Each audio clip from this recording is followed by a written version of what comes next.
Welcome to another episode of the Carry Trainer Higher Line podcast.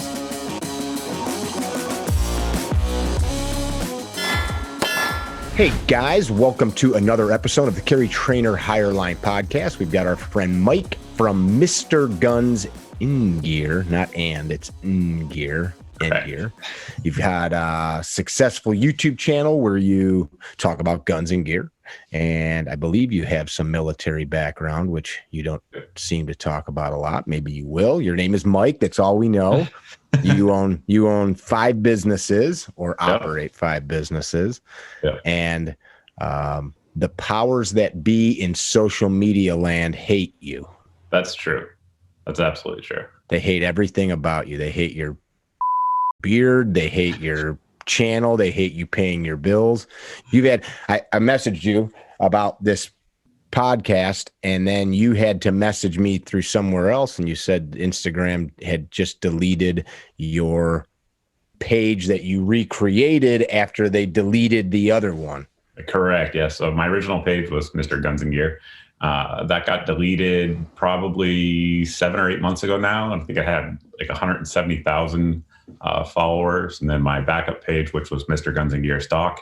For those that don't watch my channel, I film a lot on a dock, so hence the name. They deleted that one as of this morning anyway. This time they actually gave me a chance to appeal, so I did appeal. I don't know what will come of that. There was no feedback from it. The first time when they deleted it, they didn't give me that, so that's new. And then I just got my Facebook page back with 290,000, I think, followers 2 days ago. And it was down for 3 days, I believe. So it's, and again, no reason was given for any of them. And if folks out there follow me on anywhere on social media, you'll know, like I post different things on different social media platforms because I, to a T, follow their community guidelines or whatever their standards are. So what's allowed here might not be allowed there. Correct. Yeah. And I'm very aware of them. I'm hyper aware of them because of obviously these things being deleted. So I never violate them. I don't do it. And but they keep deleting them anyway, unfortunately. Let's see. What was it? A couple months ago, you were named in a group of social media people. What was that all about? I forgot about the context of that. Sure. I believe you're talking about the Leviathan tribe. Yeah. So the context of it was somebody put up, Chris from Real Dirty Harry put up a video basically comparing Mod Light and Cloud Defensive, I believe, Rain, I believe. And essentially, in my opinion, so this is why that whole situation was crazy. I watched the video, and in my opinion, the Mod Light did really well. It just didn't do quite as well as the Rain did. And like, if I was Mod Light, I would have been like, well, this is great. Look at how great our product did and how durable it was, you know? But they got really mad, apparently, and posted about the Leviathan tribe, which is what the Leviathan group calls the social media influencers. I hate that word. I hate it too. But anyway, the social media influencers who are signed with them. Feel me influencing you? Exactly. I wake up in the morning and I'm like, time to influence. But I'm very rubby and touchy with my influence. I'm not. Yes. Go ahead. Yeah, sure. So I am signed with the Leviathan Group. Everyone's contract's completely different. They also represent a lot of Hollywood people. It's a big just talent management agency. And for me, the biggest reason I signed up with them is it just makes my life easier. You know, I don't have to deal with companies, whatever, you know, that I not worked with before, and they do that for me. So saves time. I like it. But anyway, so essentially someone at Mod Light who runs their Instagram page, I don't know who that is, insinuated heavily that we were all quote unquote paid shills. And the reason the review came out the way it was because Real Dirty Harry was, you know, signed up with Leviathan, which makes no sense because Cloud Defensive isn't a client of Leviathan. So it really didn't make any sense at all. And the next day, after, you know, lots and lots of repostings and all that stuff, whoever runs that account came out and made a more, in my opinion, reasonable post. But yeah, it was a lot of drama that in any other industry would never happen. Like I said, I have different businesses and they're all in different, none of them have to do with firearms at all outside of my channel. And like in those circles, that type of relationship is so normal. And like one of my friends, for example, she's a fashion influencer, I guess you're going to say. So she's got like, I don't know, maybe 70,000 YouTube subscribers, probably 100,000 Instagram. And she does like fitness and fashion that is related to that. Right. So like when she puts up a post, says like, oh, I got a new sponsor, and they're like, she will post how much they're paying her and all this stuff like that. In the comments of that post, everyone's like, congratulations, do you, girl? You know, you're taking off. It's a good sign. But if I did that, you shield, you piece of horrible. Shit. Yeah. Right. But like, it's so funny that it's just the difference between the two. And to be clear, I don't hide any sponsorships. That are all very, very transparent on all my videos or posts or whatever the case. But you know what else? It's nobody's business. It's not, but with some FCC things, you do kind of have to say it.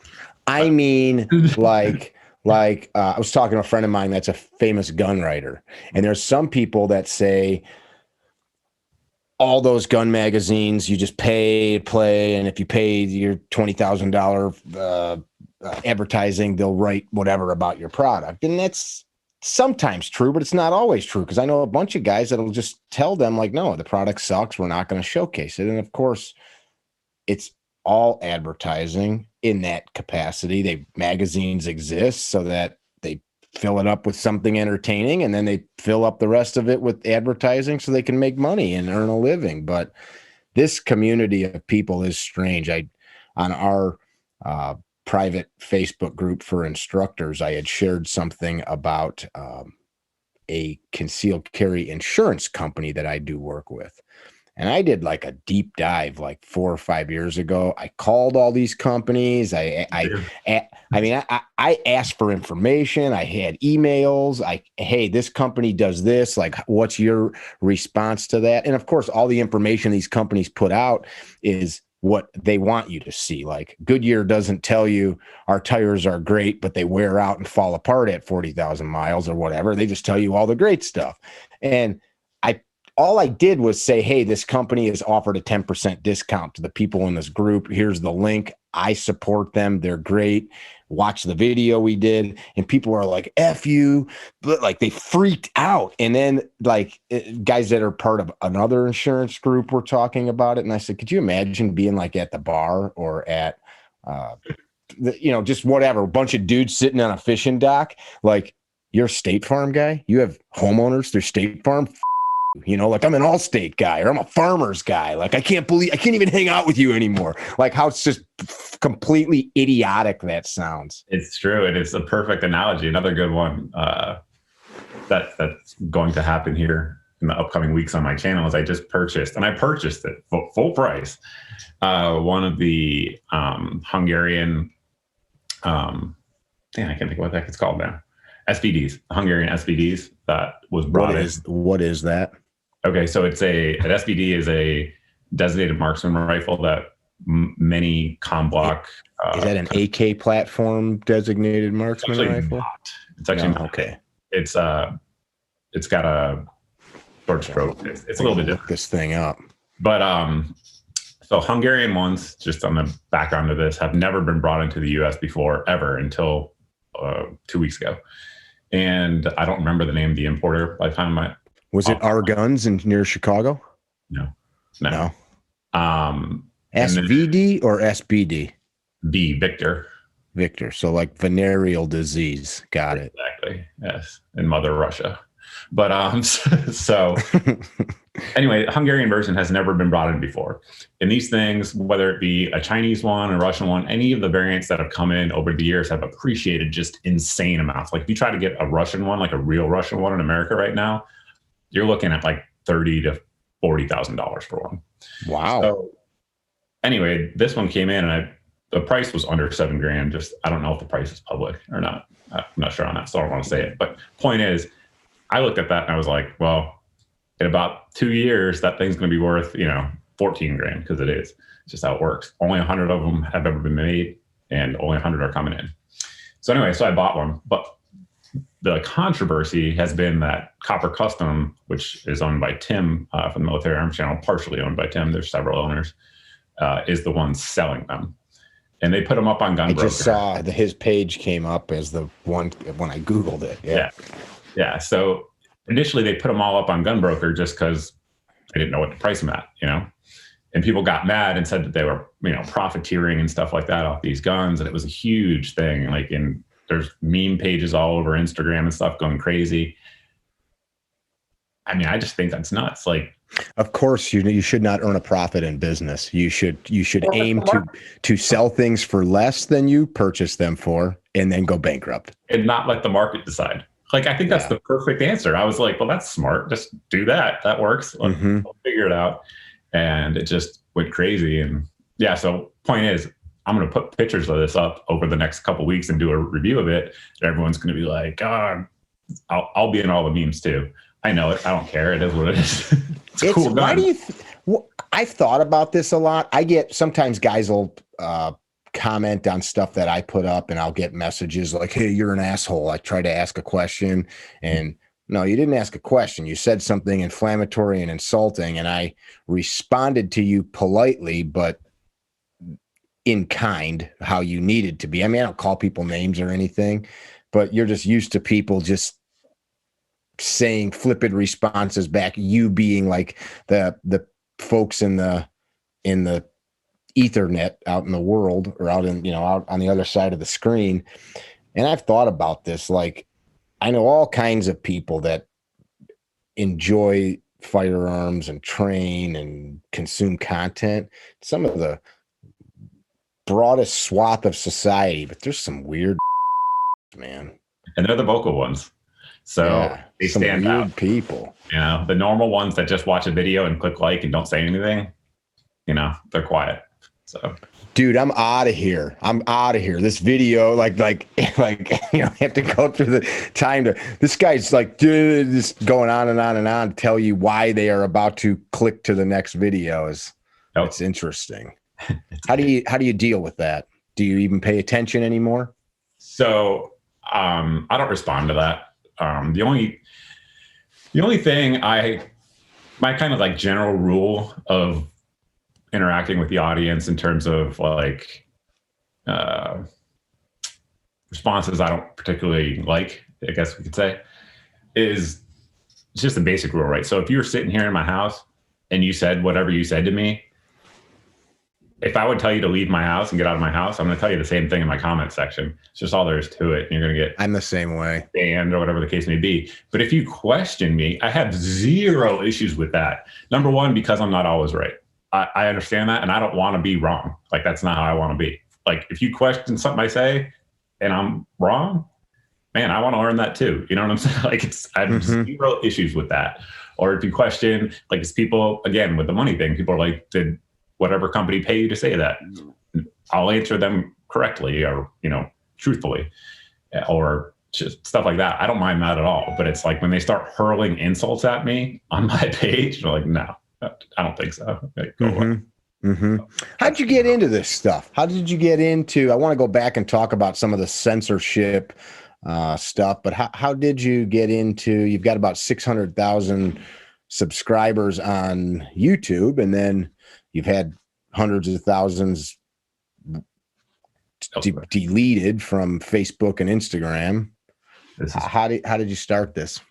Sure. So it's a funny story. I had zero plans to ever be on YouTube, and I met my wife, a current wife now, who was obviously then girlfriend. We started dating, and she was a night shift nurse at the time, and she would get off. She worked at the city hospital. And so right in the middle of the city, and she would get off at 4 or 5. And this is before, what's that stuff called? The stuff that they give heroin addicts to prevent them from overdosing. What's that called? It's called Narcan. Narcan, yeah. So this is before Narcan. Narcan didn't exist at the time, which is important to the story. So she'd get off at 5 in the morning, 4 or 5, dark, and all the heroin addicts would do heroin in the parking lot of the hospital because they knew if they overdosed, they were already at the hospital. Wow. So and employees had to park far away. So, you know, young, attractive woman walking through this group of people every night to her car. And I was like my mind was blown when she told me this. I was like, you need a gun, like today. Like you need a gun. Sure. You're never walking through that again without a gun. And I was like, no, like this is craziness. So this is a funny part of it too, that in 2021 will seem weird. So at the time, Palmetto State Armory was my local gun store. Like they weren't an online retailer. So I went to Palmetto State Armory with her and her father, and they had just got a batch of the new Gen 4 Glock 19s. Like they just came in, people were waiting for them, you know? And I was like, well, yeah, Glock 19s are a good gun. If you don't know what you want kind of thing, just get that. So that's what happened. So I was working at the time, I was working like 80 hours a week. And so I couldn't go out to the range with her. So she went out with her dad, who's, you know, got plenty of shooting experience. And she asked her how it was, and she's like, oh, well, it was fine. You know, it just kept having malfunctions. She didn't say that. She just said some other word. But, and I was like, even with your dad shooting? And she was like, yeah.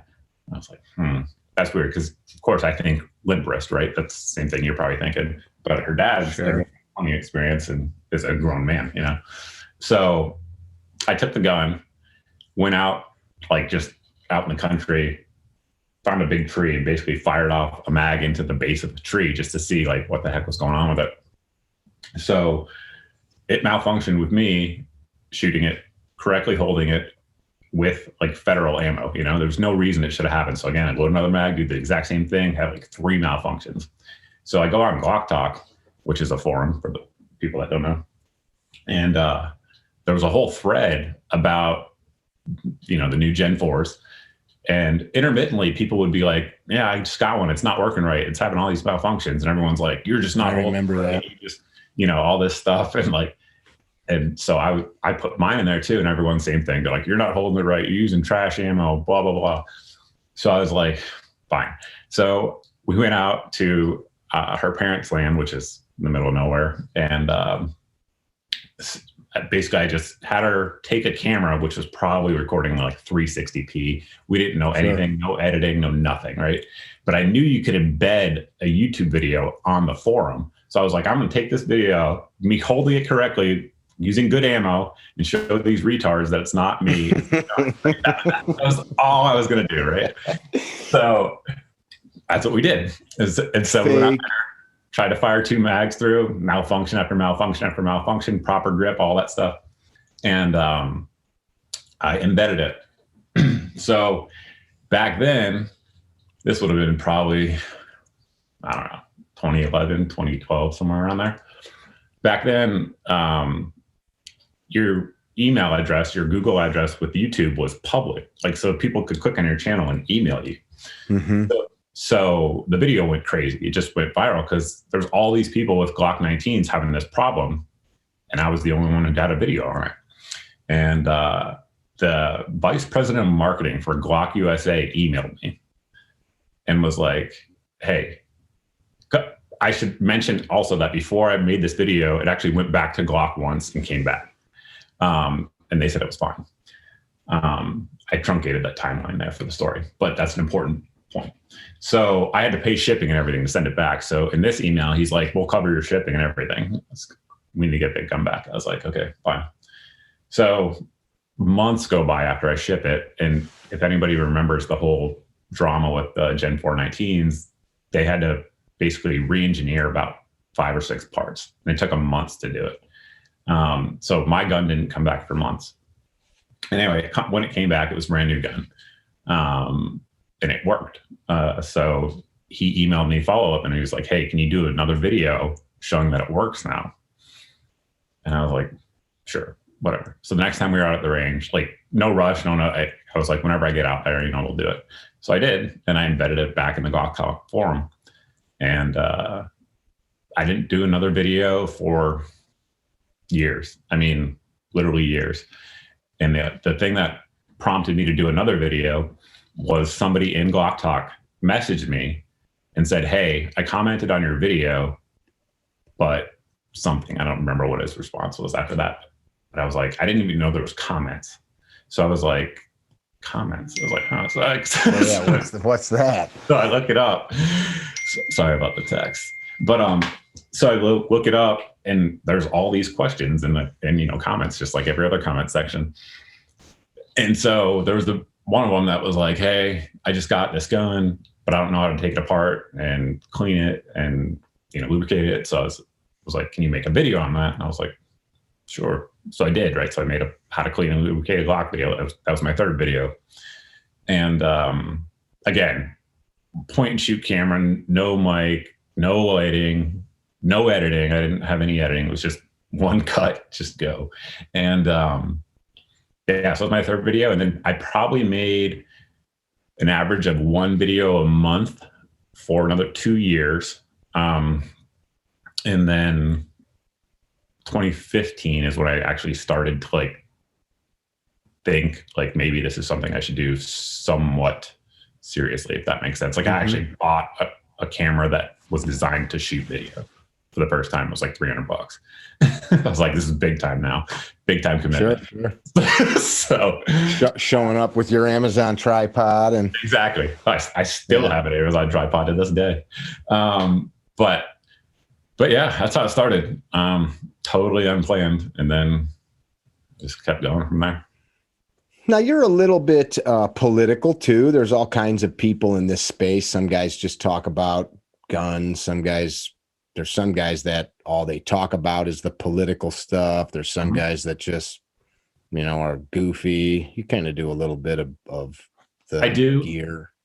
Sure. As I say, the way I view that is I view the Second Amendment being, or rather as the most important thing to ensure civil liberties are maintained for American citizens.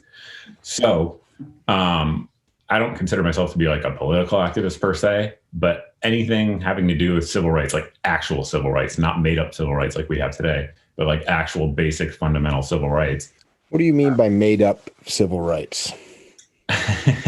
Well, number one, you don't have a right to not be offended. That's not a thing. So any of these, like, for instance, one thing I wouldn't comment on as Mr. Guns and Gear, if that makes sense, is like women in sports, because that has no impact, or like men playing women's sports or whatever, those sorts of things, transgender issues. Like that has no, that's not a real civil right.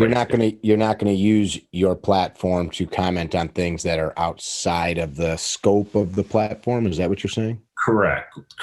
But civil rights only. Like, for instance, I plan on doing a video tomorrow or whenever the weather's good out on the dock, talking about a case that's in front of the Supreme Court right now, which is actually about the Fourth Amendment, but it's also about the Second Amendment. Like, where you're probably familiar with the police who basically seized the guy's guns without a search warrant and without reason. And basically they're trying to say that an exception to the Fourth Amendment from 1973 about moving a vehicle applies to the situation. It's a long story. I'll get into it in video.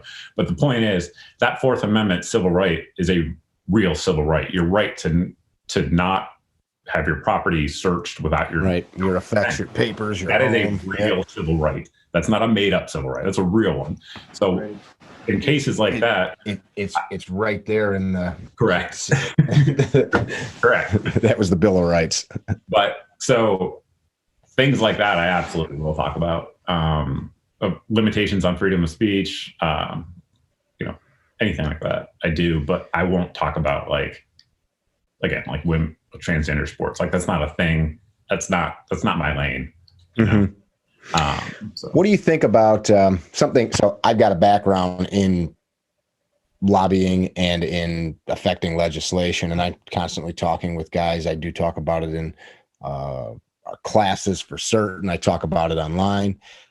I'm kind of sick of quote unquote gun guys. Like I'm sick of channels. I'm sick of social media personalities. All these people are, I don't want to lump everybody together. Seems to me that there are a lot of people that are really good at talking, but not doing a goddamn thing. you know, like getting mad about it and pounding their chest and I'm angry and this is bullshit, but they don't want to. I always describe it as the load of liberty. They don't want to carry any part of that load to keep or affect change. Like, what do you think about that? So you're right. I mean, that you're demonstrably right on that. But I think there are levels, are gray levels to that, I guess, one way to say it. So the thing I think about, I often get messages or comments about people, like you just said. For example, I'm just going to use him as an example because, number one, I know him. I know he's not going to get offended. And he's a big player in the Second Amendment world. And that's Matt from Demolition Ranch, right? People will often say like, oh, he has this huge platform. He never talks about upcoming bills or threats to Second Amendment, blah, blah, blah. Like, that's true. But if you run the analytics on Matt's channel, I just did this like 3 months ago, on Demolition Ranch, each video he puts up, he gains over 20,000 subscribers per video. Wow. That's insanity. So what he's doing is exposing all of these people who would never be exposed to anything Second Amendment related, to the Second Amendment related stuff. You know, he's showing these cool guns. He talks about like whatever laws for silencers and stuff like that. I mean, he doesn't go in depth on it because that's not what he's doing. He's there to be an entertainer. But people are learning about that stuff from his channel for sure. And those people will never subscribe to one of my videos. My videos are all information, zero entertainment. I'm not entertaining. I don't have any thoughts saying that I am. I'm just relatively knowledgeable. I think I am anyway. I try to be. So that's why people follow me. Matt's the opposite. Matt's super entertaining. Obviously, he's proven that out. And he just drops a little knowledge here and there. And I think there's value to both, right? Like, I'm calling people, you know, when the Virginia rally happened, whatever, a couple of years ago, I went to that, you know, I gave out prizes to people that came, all this stuff. And I was out there on the ground. He wasn't. That's fine. But I guarantee you there's a percentage of that population of people who were there that got into guns because they watched his channel or a channel like it, or, you know, whatever the case may be. So, I mean, I guess what I'm saying, Mike, so that's one great example of a guy with millions of subscribers, but I'm saying more as a whole. Like as a whole, I've got friends that earn great livings teaching, doing different things. And at what point do we and I'm not talking about armed conflict or violence. I mean, that to me is just the silliest thing, because our Constitution gives us all the framework that we need to create good change. But it seems like Glock talk. Guys are just content to sit and type about it, which is no different than sitting around on sawhorses or bar stools and bullshitting about things and not doing the hard work of educating your neighbors, getting good people elected on a local level and on a state level and on a federal level, and, you know, all that stuff that requires more than just like a trip to the Capitol once every year or two. And you get what I'm saying? Yeah. So you're saying non-influencer types is what you're saying. Or in general, I mean, if I do it, and I don't, and I know you do. I not everybody's going to have the same message for sure. Right. And if you're a guy that's specialty is in one area, I'm not suggesting you should do another, but I almost look at it like the expression of the right, purchasing a gun, learning about it, shooting about it, that's fine. But the expression of the right doesn't protect the right. And it's like we've somehow like separated those two, and we just look at it like talking about, I have this right to feel good and feel happy.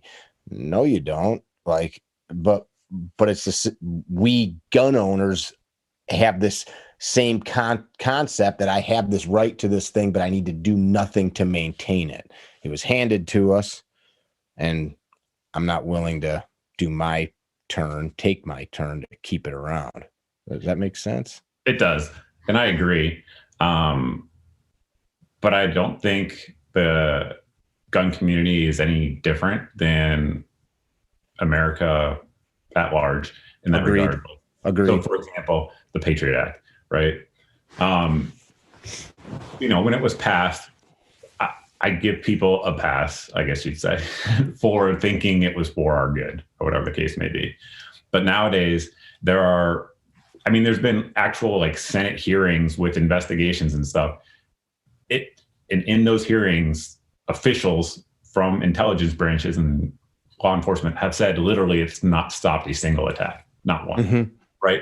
Yet everyone's Fourth Amendment rights are being violated every day daily by multiple agencies for literally no reason. That's just the tip of it, right? But so all Americans, of course, have our Fourth Amendment right. How many people are doing anything to get that repealed today?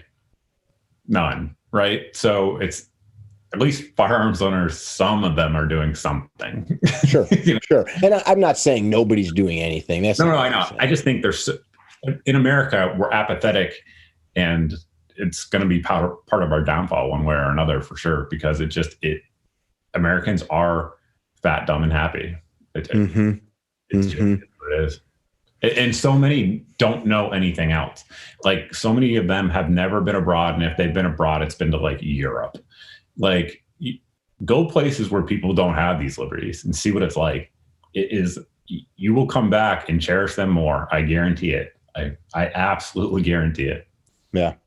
Even stuff as simple as good potable water, toilets that flush and take your poop away, and some people at a city sanitary station make it all work. Like that's all really great stuff that a lot of the world doesn't have. Right. Or like you say, what do you think of the president? And you can say what you think. Yeah. There's a lot of places to a point. Well, that's true. It's becoming more and more so, unfortunately. It is. But or you can say like, I own this house, even though property taxes, I get it. I get that debate too. But the point is, like, in much of the world, the government will just come and say, this is our land now. Or you can't own a house at all, period. There's no legal structure of that. So you can't build generational wealth, or you can't ensure a legacy. I mean, it's just, there's so many things like that. That list could go on and on. Yeah, we are lottery winners of the highest grade, being born here or having the ability to have immigrated here and living here. It's fantastic. That's actually, I use that expression a lot. I say, I won the lottery by being born in America. I say that all the time because it's true. Yeah. It's 100% true, man. Unlimited opportunity. I think it's easy. I don't know your background. I was not born into wealth or anything like that. I was born into a middle-class family. I don't have much of an education, but I know people and have met people that live in this country in abject poverty.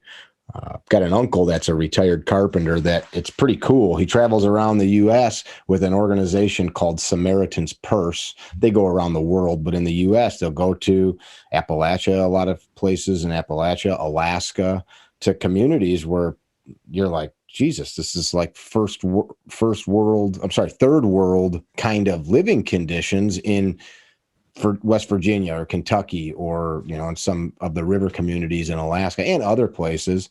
And they may be, there was a tornado or a flood and these people's homes are just completely destroyed. And there's nothing in the community, financially speaking, to help these people. So these guys will go from here in Chicagoland, drive down, and I'm sure they have other locations. They take van loads of building materials and like hook power back up to houses and fix rotten roofs and things like that.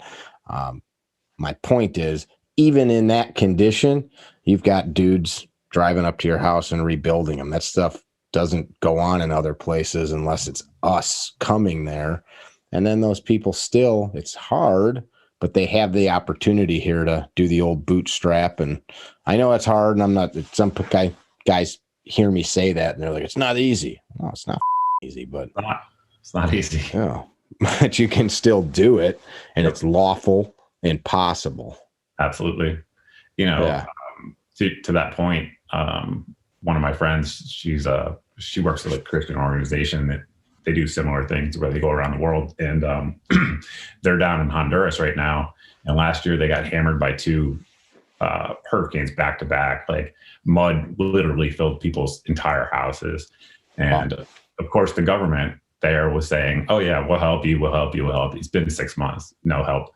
And she was saying, like, literally the only people there who have like tools to remove the mud or temporary housing or tents or something like that for these people to live in is them. These American, I believe it. These American Christians. And like, she'll take photos like of all these politicians, their signs. They'll put up signs after this American group rebuilds a house. The politicians will put their signs up next to it as if they did it, but they didn't do anything. Scumbags. It's crazy, but like scumbags. That's Honduras. Honduras is better than a lot of places. You know, they are. I was just in Costa Rica a few weeks ago and got robbed while there, which was awesome, and had to drive across the country to the U.S. Embassy to get new passports. That was super sweet.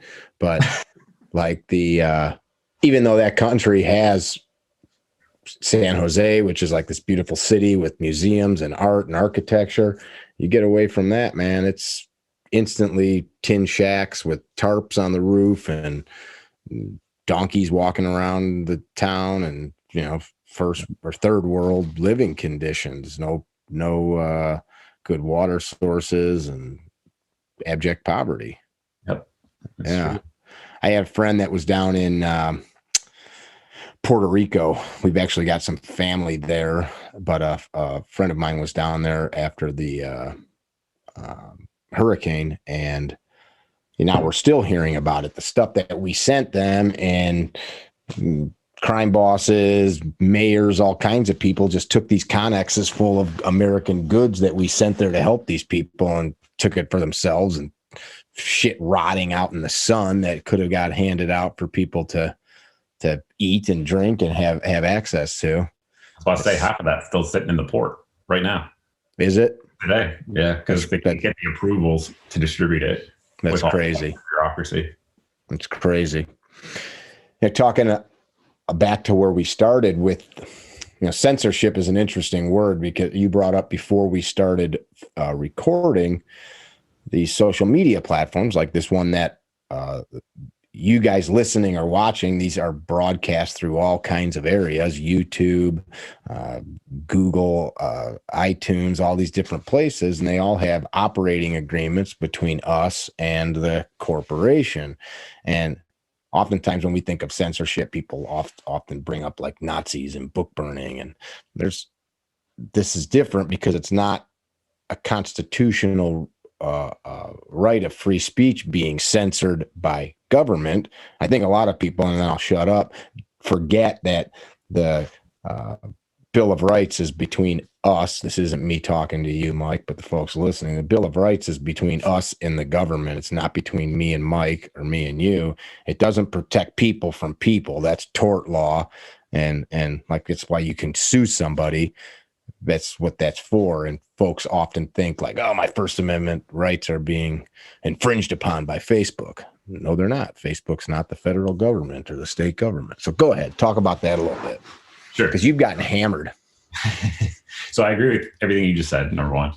And a couple points on it. One thing I was mentioning to you before we started recording that I have a problem with is that those user agreements, whatever community guidelines, those are contracts.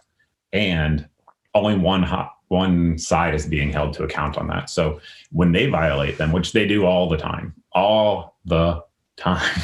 when they violate that their side of it, then there's no repercussions ever. But when we do, or even if we don't sometimes, then there is repercussions. And I just think that is a unfair practice, I guess you'd say, in any other area of business. And then what you're talking about for the viewers, when somebody signs up on Facebook or Twitter and you go through all the name, email address, and at the bottom it says user agreement, and you don't read it all and you scroll through and you click the little box, that's what Mike's talking about. Absolutely. And then especially on YouTube, as a creator, once you get accepted into their program, then there's even more, and it's even more explicit as what is okay and then what isn't. But yeah, I mean, they're never held to account for it. And I just think that's insane. Like, there's no other area of business that's like that. And if folks haven't read it, Justice Thomas over the weekend put out a very good opinion. It wasn't a ruling because they didn't rule on it, but he put out a very good opinion on a case having to do with Google and Facebook and censorship. I mean, I don't want to go through all that. It's not a law class, but I recommend people read it. But just hit a few high points on it so that the viewer understands what you're talking about. What was Clarence's main premise? Kind of what he was saying is that, if 90 to 95% of all communication goes through these places, then at some point they become the public square or the town square, of your. And if so, then they need to be treated like that, whatever. And with Section 230, folks that don't know, basically it gives Facebook, all these different companies, Telegram, whatever, Twitter, it gives them the ability to not be sued because they claim that they don't moderate content. If you moderate content, like the New York Times, for example, then you can be sued. So basically what Clarence Thomas was saying was that, you got to have one or the other. You can't have both, which is what all these companies. You can't have this protection under the law and be able to go in and moderate content, correct, which is what we're calling censorship. Correct. Absolutely. Yeah. And I mean, I fully agree with them. It's got to be one or the other under the way the law is. But right now, it's not how it is. And what's crazy is, like, you can look this up. Google's been the one that's been going through this the longest legally. So there's all these different lawsuits against Google over the last 10 years. And in one lawsuit, they'll claim that they're a publisher. In the next one, they'll claim that they're not. And it's like, whichever one suits them. Whichever one suits their argument. That lawsuit. It's crazy. So, I mean, I just think one way or another, that's got to work itself out. And again, I don't care which one they want to be. They can be whichever. But the fact that they can moderate my content, but not be held accountable for it, is crazy. The interesting thing, I think, especially for people like us that are free liberty lovers, and you're a business guy, I'm a business guy, I don't like government overreach into my business. And that's literally what we're talking about. So there's this slippery slope where, okay, we are saying the federal government can weigh in on whether or not a corporation should now be subject to these laws. But then we look back to like all the antitrust stuff that Teddy Roosevelt was involved in with the railroads and the steel industries and all that stuff.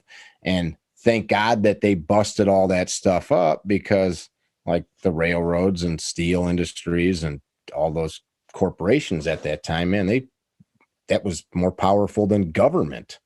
Well, and the social media is today as well. And that was the point I was driving at. So thank you. Keep going. The way I view it is, again, I am very liberty oriented and all that. And obviously I think about these topics a lot because it impacts my life. But because you're paid. That's it. But shill. As soon as a company starts engaging in unfair practices, that's when it becomes a problem, right? Like, so a gigantic company that's operating as any other company would, not working to put other companies out of business, etc. Fine. I don't really care how big you get. But when you start actively working to shut down your competitors, typically illegally, in most cases, which is like how they tried to shut down Parler, like that. If you want to talk about collusion, like that's collusion. That's actual collusion. Yeah, that's a legitimate conspiracy. Correct.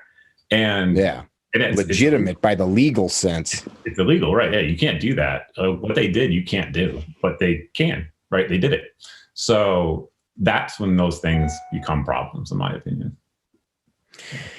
The interesting thing is, I just talked about this with somebody today.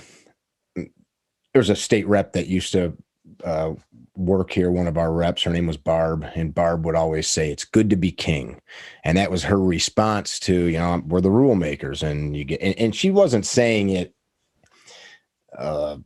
like in a corrupt way. She was just saying, like, hey, when you get to the office of power, like you are the one that gets to say, here's the rules, in a sense.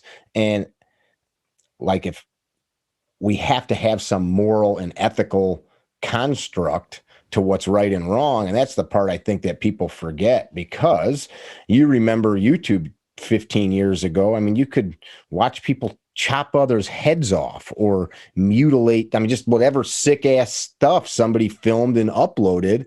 And then we think, well, I mean, should we be able to put that into a hard or a cloud storage where our kids can watch that? And it was all kinds of graphically sexual stuff, which now the internet you can find anywhere. Thank God. And I'm just joking. But then, like, what if somebody had a morbid curiosity for hurting children? You know, should they be allowed to do that or something? You get what I'm saying. So there's got to be some lines of demarcation and delineation somewhere. But you brought up a good point. This offends me. Guns offend me. I told a story the other day about a family member being at our home for a party years ago, and one of the young people, all the guns were locked up, unloaded, but somebody said, Uncle Mickey has an AK-47. Woman said, is that true? There's like an assault rifle here?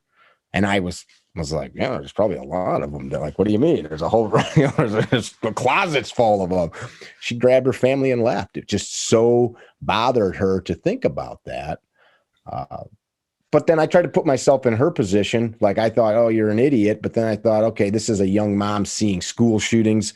At that time, they were monthly, and imagining her own kids probably shot up or getting this horrifying phone call. And so now you and me, I mean, hell, if we were doing a live feed right now on YouTube and I did this, it would shut the feed down if it saw that while it was in my hand. Like, that's weird to me. That it's a constitutionally protected right, and for me to touch it, now I'm a villain. Right. But things that are illegal are on YouTube all the time. Like, for drug use. Like, I don't personally care about drug use, but drugs are illegal in America. Right? So you're saying you like drugs? I'm saying you look kind of like you look like that kind of. You probably would do pills, if anything. Just looking at you, you don't seem like a weed smoker. You got big muscles. I like the ability for adults to do what they want with their own body. What do you take? So I don't take it. I'm just joking. but anyway, the point is, like drugs are illegal, right? Right. Go watch like Vice News. Like, they have a whole series on people drugs. Smoking crack and doing. Yeah, you're right.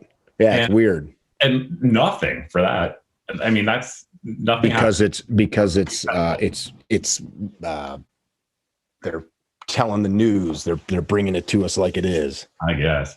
But yeah, I mean, there's so much stuff on YouTube that is illegal that it's nuts. But like you said, a constitutionally protected right, when you talk about it, gets demonetized or removed. Which, is telling about the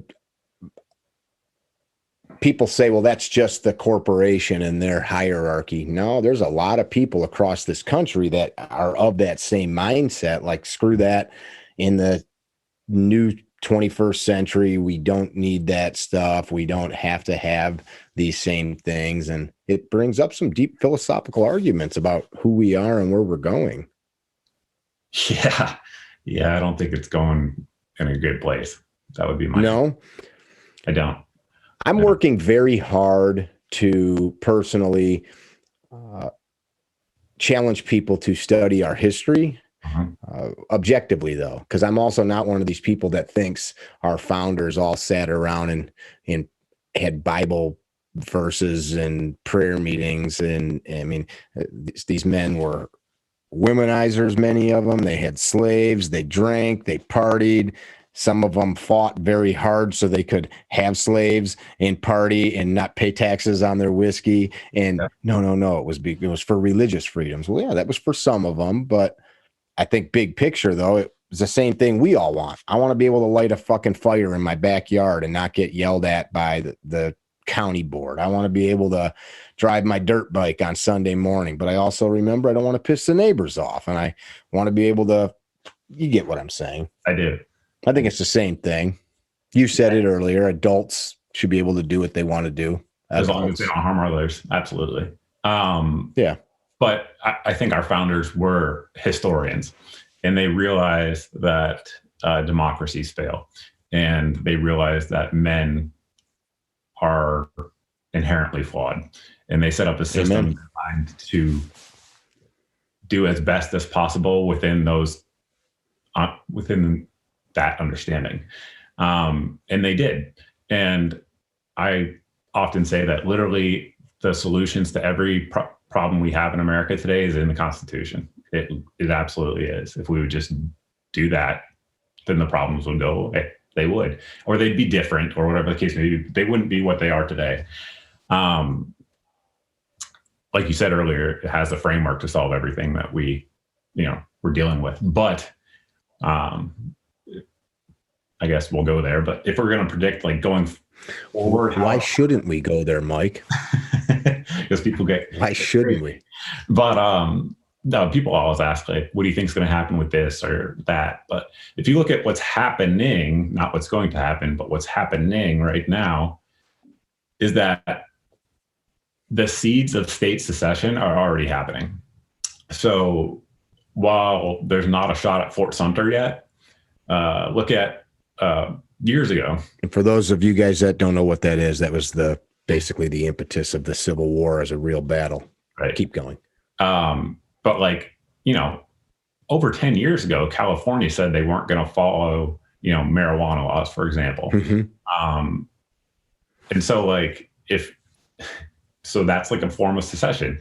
Additionally, if all these sanctuary cities where they're like, we're not going to follow federal immigration laws, that's a form of secession. If people are saying that we're not going to let ICE agents into our city, that's a form of secession. It's just like a micro secession. The only difference is, number one, they're not shooting at them, and two, they're still sending up their taxes to the federal government. Yeah. If one of those two things stopped, then it would be a totally different issue. But it's happening on the left in those ways. But then also there's a whole series of states right now over the last, year or two that have passed bills or constitutional carry. It's basically saying that they're Second Amendment sanctuaries. Now, that's all well and good. I have zero issues with that.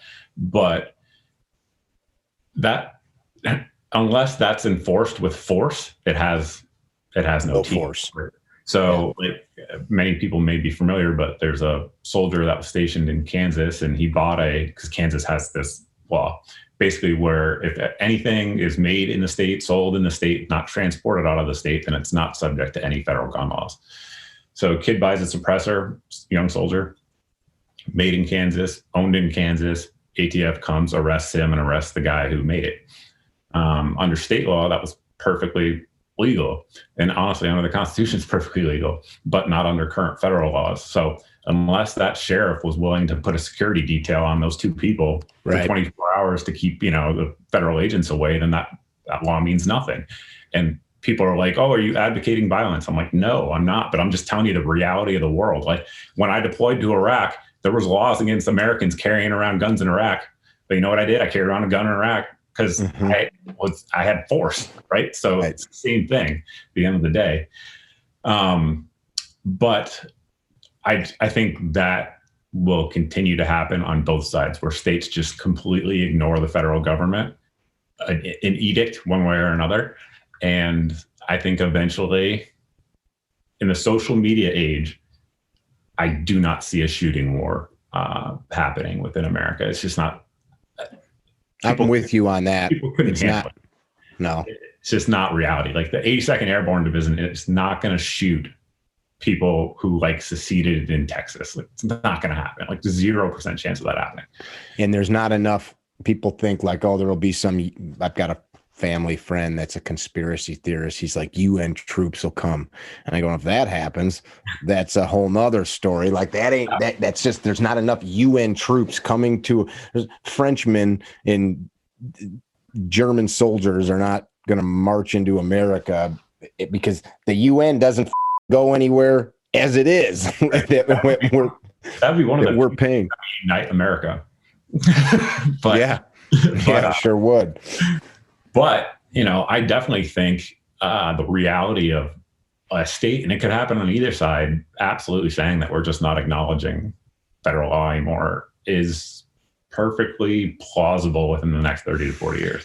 It's festering to the point where there is just so much law, so many mandates, so many voices, so many special interests, so many. It's almost impossible. I see why people dip out and go to the Yukon or to Alaska and I did a podcast with the guy from the Yukon Men show, Stan. Amazing dude, went up there in the 1970s and just lives on the Yukon River. You've seen him on the TV show if you ever watched it, and it's like sitting talking with him like, oh shit, like you're literally in a house that's like made of boards and tarps, and you dig it because there's nobody there. And the internet, you got to go to this one little spot in town, and he like logs in, and like, I get why people do that. Absolutely. No, my wife and I plan on moving out to Big Sky Country eventually. There you go. For sure. So I get it too. But yeah, no, I mean, I think that whichever side it happens on, I honestly think it's the best outcome that we could have, because I don't think it'll be violent. So whether it's, California, they're like, oh, we want to just become the next Venezuela. We're our own republic. If that happens, fine, whatever. If it's Texas, South Carolina, and they're like, oh, we're going to actually reinstate the Constitution. Either way that scenario plays out, I think it'll solve most of the problems that we have in our country. So let's just say California secedes, hypothetical, right? All of the people who want to live in this socialist paradise have the opportunity to move there. The rest of America builds a gigantic wall and does not let any of them ever come back 5 years after, whatever the transition happens. Seriously, no, for real. And I know, I'm just chuckling, laughing, thinking about it. And they become Venezuela, and they're not allowed to come back. Well, guess what? All of those people that left, think of how it's going to impact the votes in the rest of the country, right? Yeah. People would go back to the Constitution. That's what would happen. And then alternatively, Texas, becomes just hypothetical, becomes their own nation, right? All the people who want to own businesses, not be regulated, be left alone, have guns, own property, work hard, take risks, be responsible, they're all going to move there. And what's going to happen to the rest of the country? It's all going to go to Venezuela. But either way, it'll work itself out. Yeah. And, I can't think of the name of it, but there's a cycle of democracies. And basically, it predicts that all of them will last 150 to 250 years. And it gives all these examples. I can't think of the name of it off the top of my head. Anyway, as I was talking about earlier, our founders were very aware of it. I can't remember it. It begins with a T. But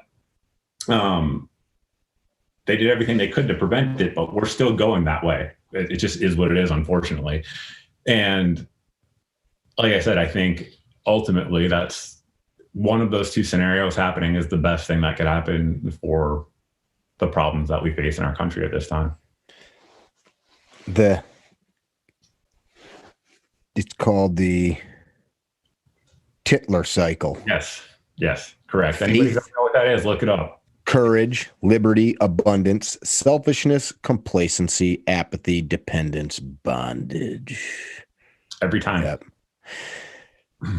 Most of our founders, not most of our founders, as you know, took a lot of their philosophies from Plato and Socrates, who influenced Locke and Hobbes and all those guys. And Plato hated democracy. I remember reading something that he wrote about it, but he was just like, it's men left to their own devices. Eventually they're just going to like choke each other out. It's a horrible, horrible thing to do. And he despised it. People hear that. They're like, wait, what? I thought we loved democracy. That's true.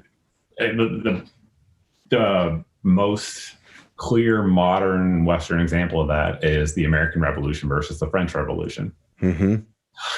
Totally different outcome. Totally different. And it's because one was a democracy and one was a republic. Both had similar moral and societal values. Totally different outcome. Yeah, completely. We weren't lopping anybody's heads off here when they didn't agree. Nope. Yeah. And that's like that comes down to this basic premise of, is it for the common good or is it the individual's right to peace and liberty and to go put his stake in the earth somewhere. And unfortunately, when you have this conversation, people automatically think of all the ills that came out of colonialism, like the horrors inflicted on the indigenous people here or slavery. But Sure. I don't say it flippantly, like that crap went on across the whole globe for all of humanity.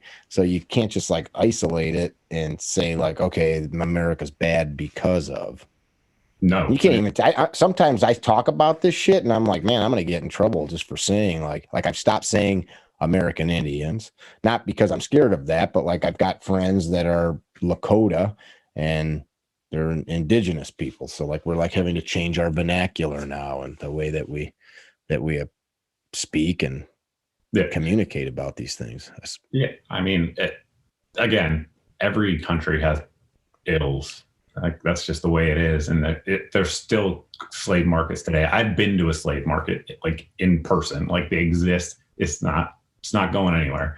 But to focus on those things, in my opinion, is absolutely the wrong way to focus on it.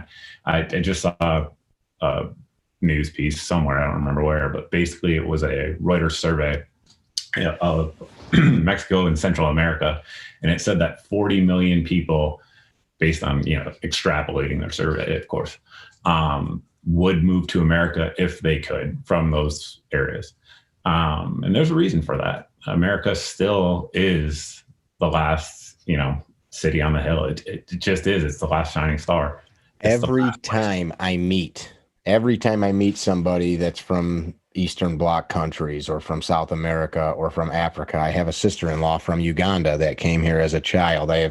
Anytime I had a limo driver a couple of weeks ago that was from what's the little country that Russia's always with? Ukraine, Cyprus. No, the little Georgia, the little tiny one. Georgia. He's Georgian, and super cool dude. But he is so happy to be here. He's been here for like 10 or 15 years, and he said, even when everything was wonderful there, like, and it's beautiful and it's tranquil and picturesque, there's the opportunities here are just 10 times what they were. I met a kid, an Uber driver that was from Ethiopia, super smart. He was in Denver. He's part of a program that brought him here to go to college. And now he's just working his ass off to buy a house and try to get lawyers to get his family here so that they too can have potable water and eat good food. And I've never heard somebody like, yeah, this place is okay, but I like home. No, never. It doesn't happen. Not unless the person lives like in the Mediterranean and they've, got an established life there. Well, yeah. I've never met them. Not one. I have not either, because they're there and not here driving Ubers or yeah. So you've got these issues where you wake up and Facebook, Instagram just kills your ability to communicate with clients, with your viewers. That's what I view them as, clients, right? Sure. I mean, what's the recourse? How do you deal with this? Is that scary? Does it anger you? No, it doesn't anger me. Jesus. Maybe we should talk to this person. I don't think we want to. It says potential spam. Oh. But so how do I deal with it? The answer is I try to post everywhere that I can reasonably.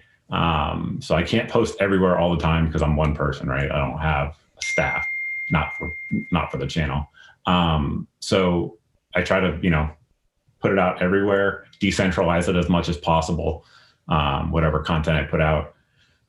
That's number one. Number two is try to own what you can own, right? So email lists, those are powerful without question. There's no social media giant that can get between me and my email subscribers currently. Right now. We'll see. Yeah, exactly. And I just keep going, today Instagram took down my backup page. I created another backup page this morning. Okay, whatever. We'll keep going. What is the new one called? MrGunsNGear channel. It's just all one. Okay, so it was Mr. Guns and Gear, then it was Mr. Guns and Gear Doc. Now it's Mr. Guns and Gear channel. Well, no. So the current main one is my second backup page, which was Senior Guns and Gear. so, so that is the current main one. The current backup is Mr. Guns and Gear channel. I just made this morning. But I mean, it's all you can do is just keep going, man. If you quit, then they win. It's just that simple. Mm-hmm. You know? I agree with that. I think that's pretty true in life in general. Woman leaves you, lose your job, get in an accident, hurt yourself, etc. You got to keep pushing. Absolutely. I've been fired.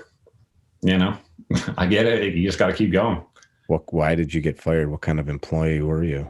Unfortunately, I kid you not, is because I was too good of an employee. So I worked in sales. So I was a sales guy. The old too good of an employee routine, huh? That's true.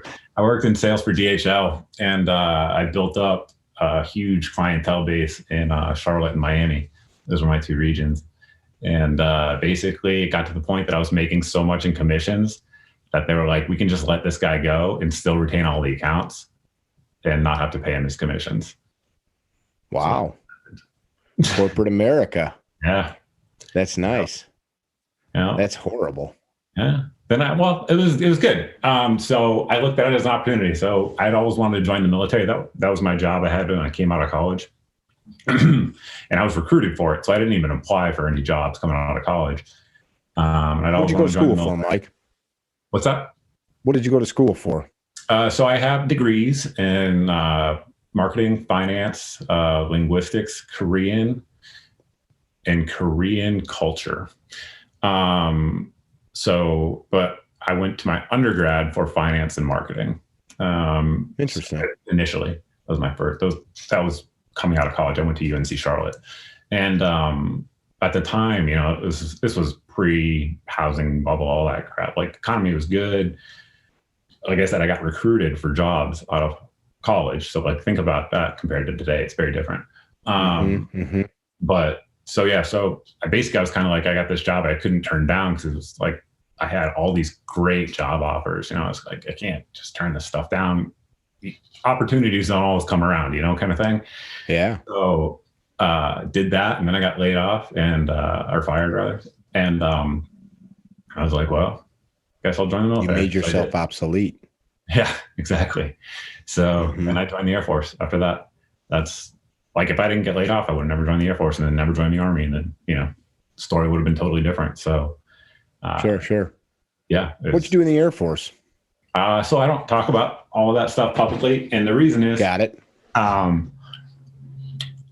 Did you get fired from the Air Force? In the military, like everything becomes a dick measuring contest. And it's like, let's compare my resume versus yours. And if I, like, say I was a public figure and like I ran like a off-roading channel, I would totally talk about it. I absolutely would. But the reason I don't talk about it as someone who runs a firearms related channel is one huge problem within this community is that so many feel that you need to either A, have been an operator or have military experience or law enforcement experience in order to handle firearms proficiently, to teach others, to have an opinion on things. And I think that's just total BS. Like, I mean, there's a lot of guys I served in the military with that had combat MOSs that don't know anything about guns, don't know anything about employing them as an individual. You know, sure, they can, you know, conduct basic infantry tactics all day long in that setting, but you get them out of that setting, they have no idea what they're talking about. Whereas you get, I'm just going to pull him off the top of my head because I believe he's never been a police officer or military, but like Lucas from T-Rex Arms, dude's a great shooter. I'm sure he could teach me how to shoot quicker and more accurate. I'm sure he could. I have no doubt about that. But, you know, for people to just dismiss somebody with his knowledge base and skill set because, oh, he wasn't in the military, law enforcement, it just happens all the time. And I just think it's number one, it's wrong. It's just literally wrong. Incorrect. I mean, if you were a cook in the Marine Corps versus like a champion IDPA shooter, who are we going to take advice from, right? So there's that. And then there's also, it becomes this barrier to entry. So, you know, people it's like when you go into a gun shop and somebody's like, oh, you never used a gun before, and they like dismiss you as if like, you know, you don't matter or something like that. There's so many people that go into gun shops with the intention to buy guns, but because of the attitude of the people there, they end up not buying one, right? So I think that's true of our influencer community as well. Like the majority of people who do what I do have been in military law enforcement, but I don't want to. I've not. I know, but the majority haven't. Right. Well, I was just bolstering your point. I've not, but I've also spent well over 1,000 hours in formal instruction and thousands of hours of informal instruction, Sure. let alone all of the hundreds of hours of self-training and I mean, it's thousands and thousands of hours of life. Sure. Yeah. So you have to do, because there are guys that just can create, and I have no issue with it because that's the beautiful thing about capitalism and free trade and the way that the world works. Guys that maybe have a good rap and create a following based on what they're doing. I don't like it if somebody that's uninitiated, I compare them to the guy at the gun counter. Like I can create a sexy channel with cool intros and music. You're teaching people or sharing things that can kill people or get people killed. Like there should be some level of honor in that, like of holding yourself to a standard of what you're passing on. The gun counter guys are the worst. What's that? The last part? I said the gun counter guys, like they're the worst. Now there are some excellent dudes that work at gun stores. So if you work at a gun store, don't get mad at me. Absolutely no. And I take that, especially this didn't dawn on me until I had been doing YouTube for a little bit, but like kind of the reality that people are making life and death choices on what I say. Mm-hmm. Like it's a serious responsibility, right? So people are like, oh, you're a paid shill. Like no one could ever pay me enough to be like, this product is good. I would trust my life to it, knowing that other people are going to do that based on what I just said. Like there's no way. Or if better yet, somebody probably could pay me to do that, but it would be my last video and I'd have like $50 million in a mansion. You'd never hear from me. Sure. But yeah. Well, that's the double-edged sword of liberty that I think people forget about. I'll get messages from folks and you see this stuff. One side of the equation is, hey, Mick, I really appreciate the content you put out. It's, help me, blah, blah, blah. I trust your opinion. And I say, thanks, man. I really appreciate that. I do my best to provide you the best information I can. Please do seek real training from people that are skilled in whatever it is you're looking for and, blah, blah, blah. But then on the other hand, you're a dick, you get those messages and it's like, well, I mean, I can be, but like what I said is accurate, whether you agree with it or not. And I don't care if you agree with it or not. So there's that's the juxtaposition of this freedom to have this information, that it's still incumbent upon the individual. I wouldn't take my kid to the doctor.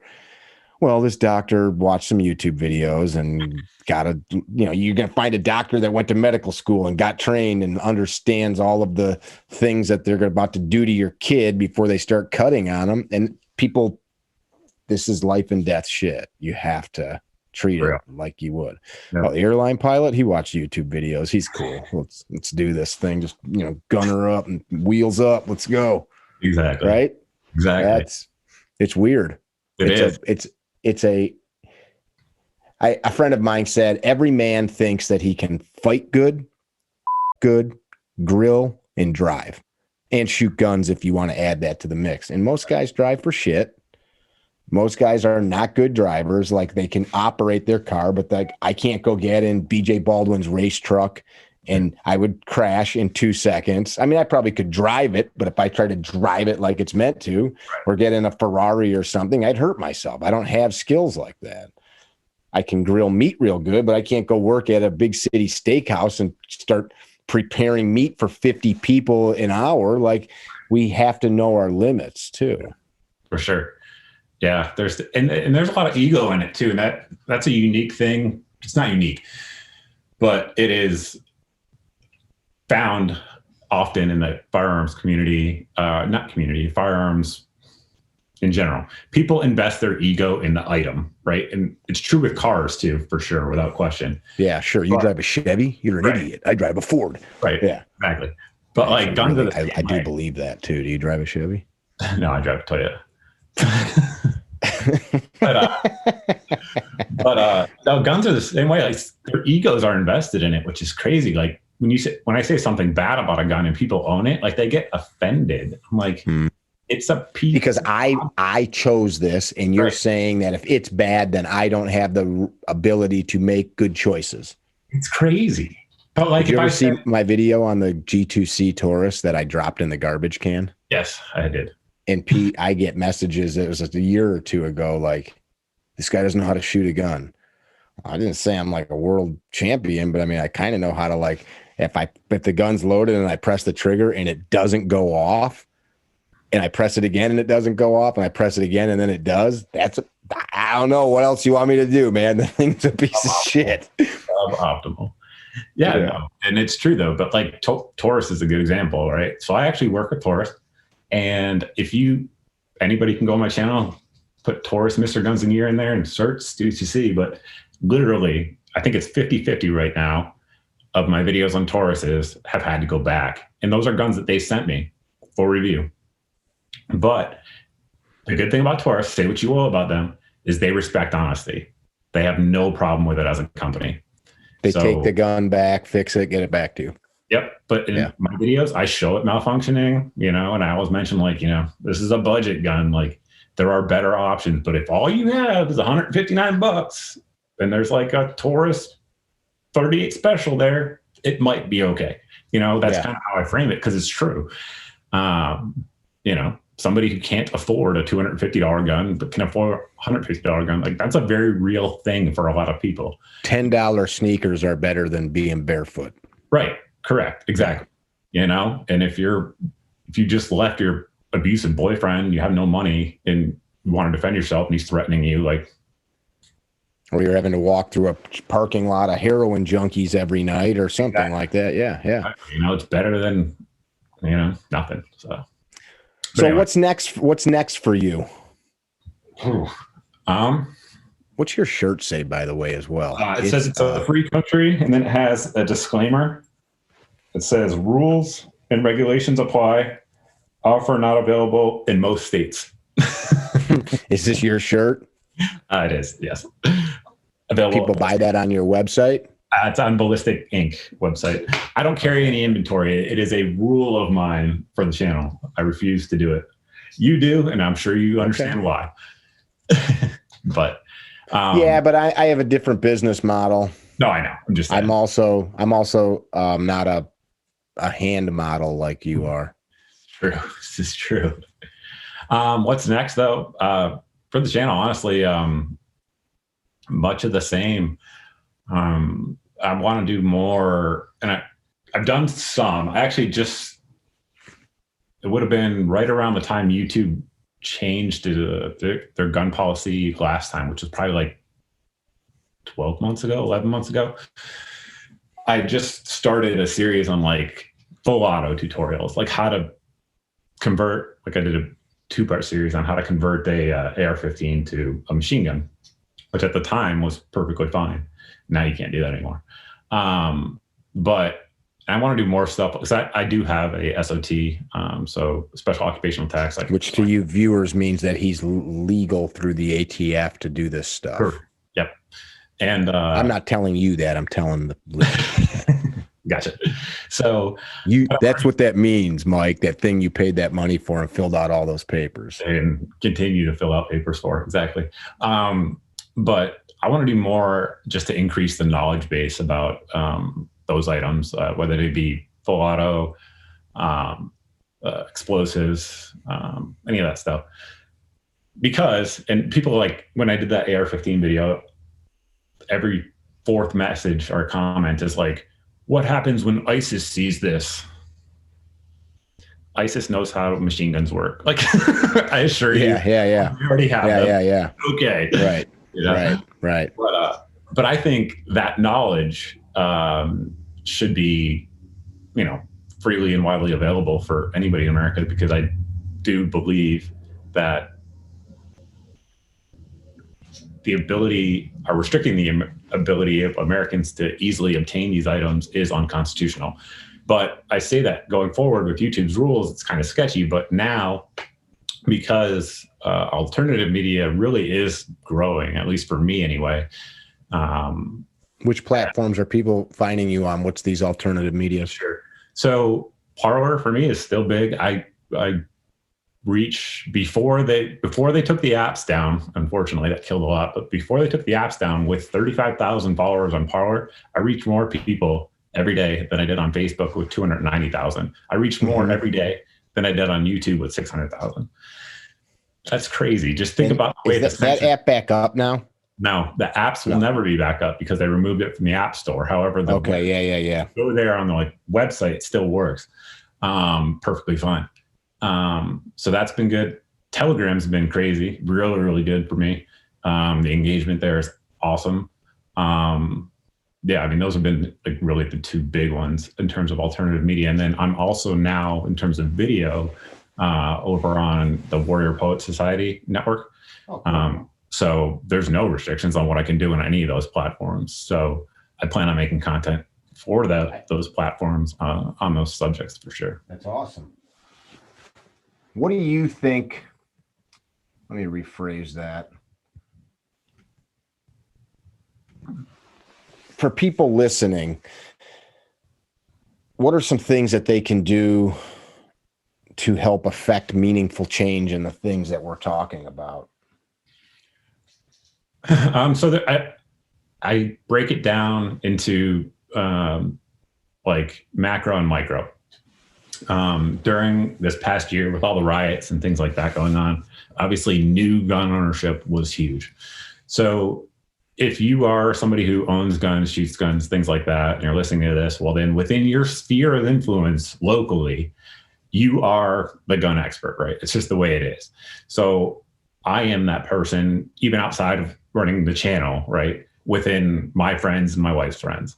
So, I mean, over the last year, I don't know the number, but it's probably 10 to 15 easily of her friends specifically have come to our house and been like, I want to buy a gun. What should I get? And I'm showing them guns and showing them how it works in person, things like that. And then they've gone out and bought one. So on the macro level, that's the way, because people are much less likely, and I understand it's not everyone, I'm generalizing here. People are much less likely to oppose gun control or gun restrictions when it impacts them, right? So a lot of these people bought a Glock or an M&P pistol that has a magazine capacity over 7 or over 10, right? So before, those people would be like, oh, they're limiting it to 10 rounds. Who cares? Now they're like, I go to jail for what I already have? No. You know what I'm saying? So macro level, that definitely is, it's very real and it's important. On the large scale, micro level, I think he said macro, but on the macro level, I think probably the easiest way for people who aren't already doing it to make a difference is to get involved with both state and federal groups who are doing good work to oppose this type of legislation. Obviously, there's lots and lots of them out there. The one I would say probably don't join is the NRA right now. That could change in the future if they change. But I would, if I had a limited amount of resources or dollars, I would look elsewhere. And then additionally, the writing your letters to congressmen, calling them, those things count. Like you mentioned, you had some political background. I worked for a congressman or interned for a summer in college. And I was the guy that back then counted the letters. They were letters then. But we would count the letters and put them into different categories based on what the opinion was, right? And there'd be a stack of each. Those things really matter. The congressman would come out and look at the stack. I mean, they wouldn't read all of them, let's be real. But they'd be like, which one's bigger? Okay. Sure. They definitely look at those things. And I'm sure it's the same with emails today or calls. That stuff does matter. The classic example, the most modern example I give of that is M855 versus 7N6 during the Obama administration. Obama ordered the ATF to basically conduct a survey of banning each of them, saying because they were armor piercing, according to them. Yeah. Well, when the 855 ban proposal went out, people went crazy and everybody wrote and everybody went over to the website and gave their opinion and blah, blah, blah. And because the AR-15 is America's baby, right? Everyone has one. I have one. Therefore, if you're trying to restrict what I have, then they get motivated. Like, I don't know the numbers. I'm totally making this up. But at the time, there was probably 30,000 max AK-74s in America. It's not a popular gun, right? And nobody did anything. Nobody said anything. And guess what? You can't get 7N6 today. It doesn't exist in America anymore because of that. So people being vocal about these things does matter. The same thing with the brace ban recently. Everybody got on it. And guess what? You can still buy a brace today. Yeah. It matters. What you're talking about, when I used to run the Right to Carry Association, well, I still technically preside over it, but how we would phrase it to politicians, to lawmakers, representatives, as I always reminded them, they represent us. You're not my leader. You represent me, which means I actually am your boss. Right. And you can say that politely, but hey, ma'am, sir, if all about helping you, supporting you, keeping you in office, if you lead us, or rather represent us, pardon me, in the fashion that, we feel you should. If you don't, I just want to let you know I have no problem working really hard, tirelessly even, until you're removed. And I'll do it myself if I have to. All my friends are going to help. By the way, there's 500 people here, 1,000 people. And we had several thousand people in that group. So people were like, shit, like, I guess I got to pay attention, because all these people would go vote. And all those people would go get their brothers and sisters and neighbors to go vote, because all their friends were of the same mind. And that's kind of when we started our conversation. That's the stuff, I'm glad we got to it here, that channels like ours need to keep reminding people of. And it's not hard to do. It's not, with the brace ban, well, with all three examples I just gave, I made videos on all of those, encouraging people to get involved. I think it's the least I can do. You know what I mean? With the platform. And I wasn't just like picking on you saying, why aren't you doing this? I was talking more generalities. I know, but I view it that way, right? It's like, I have this voice, or I have this audience. Like, it's my responsibility to do that. Yeah. If the people that are watching here today, first of all, before you answer this, how do people find you right now? You've got 601,000 YouTube subscribers. That's what it is. So, is that what it is? Oh, I didn't know it was that, actually. I knew it crossed 600,000. I didn't know what it is at now. That's what it says on my phone. I opened it up. Gotcha. But yeah, so YouTube/user, I think they changed it now. And then /MrGunsNGear. So GUNS, N like November, then gear. And then it's that at all of the major social medias outside of Instagram right now. Which is now Senor. Maybe they'll leave me alone now. Maybe they'll think I'm Latino. You look like you're like Nordic. Yeah, I know. There's nothing I can do about it. But you're not Senor, are you? Are you Hispanic? I do not speak Spanish either. Do you speak Korean? Korean and Arabic, yeah. That's cool. Okay, keep going. I've sidetracked you. So, Mr. Guns and Gear. I mean, the fact of the matter is, if they just punch into a search bar, Mr. Guns in November Gear, either way, it'll come up, actually. Yeah, they'll find you. Yeah. And you've got a newsletter that they can subscribe to, an email list? Yep. I have two. So I have one that's a daily deals email, and that's MrGunsNGear.org. And basically I just put, whatever good deals I find, send them out. And I've seen you posted some stuff like, hey, here's a good ammo price, or hey, here's a good price on this sling or flashlight or whatever random thing it is you find. Yeah. So on most social media, that's kind of what I do, outside of YouTube and Instagram. I do that, and then content too. I mean, obviously, like, you go to my Facebook page, I put 2 photos of guns up today that I'm currently working on reviews, and as soon as we're done with this, I'm going to release a video there as well. So I mean, there's other content there. Hand modeling. Yeah, hand modeling, absolutely. And then the other email is just MrGunsNGear.org. Or .com, excuse me. And that one is essentially all I do is once or twice a month send out an email of all the videos since the last email. So that way, again, there's nobody censoring the content, because even if you're subscribed on YouTube these days, sometimes you don't see my content, unfortunately. So you've got those videos in another storage solution that people can access them outside of YouTube. Yep. Cool. If people that are watching never cross your way again, they never meet you in person, they never see your channel, they never find you on social media, what would you leave them with? Ooh. I'll go back to what you said. It's a good one. All the answers to all the problems we have in today's society can be answered by the framework in the Constitution. It's all there. We just have to follow it. So read it. Know it, understand it, and then use it. I dig that. I really appreciate you taking the time. I know you're a busy guy. You got a lot going on. We've kind of met before. We did some stuff with our friends Ernest and Amy together, but I don't think I've ever met you in person. I don't think so. Maybe one of these days. I know you're really scared of the whole COVID thing. And super scared. No, I appreciate you taking the time. And you guys that have listened, if you enjoyed the podcast, go follow him. Check out his stuff. He's got lots of good reviews, very in-depth, objective discussions about the actual stuff that I don't do. I don't really do that stuff.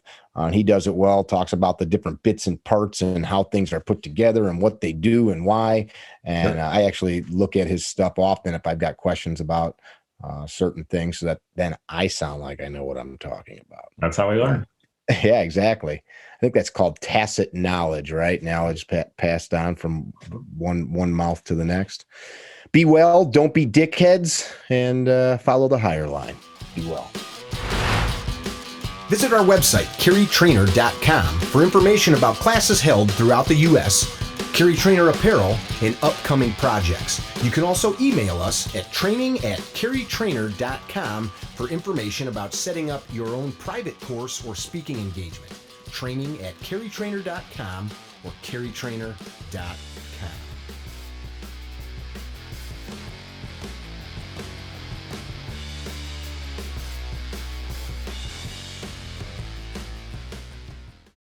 Hey, little brother, what do you think of gunfighter gun oil? I'm gonna have to show you.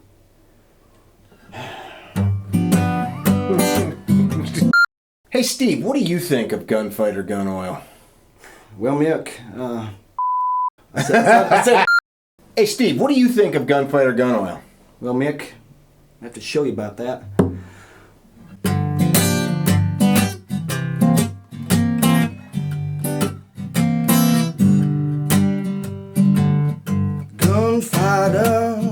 Gunfighter lube. Baby, I had the gunfighter blues.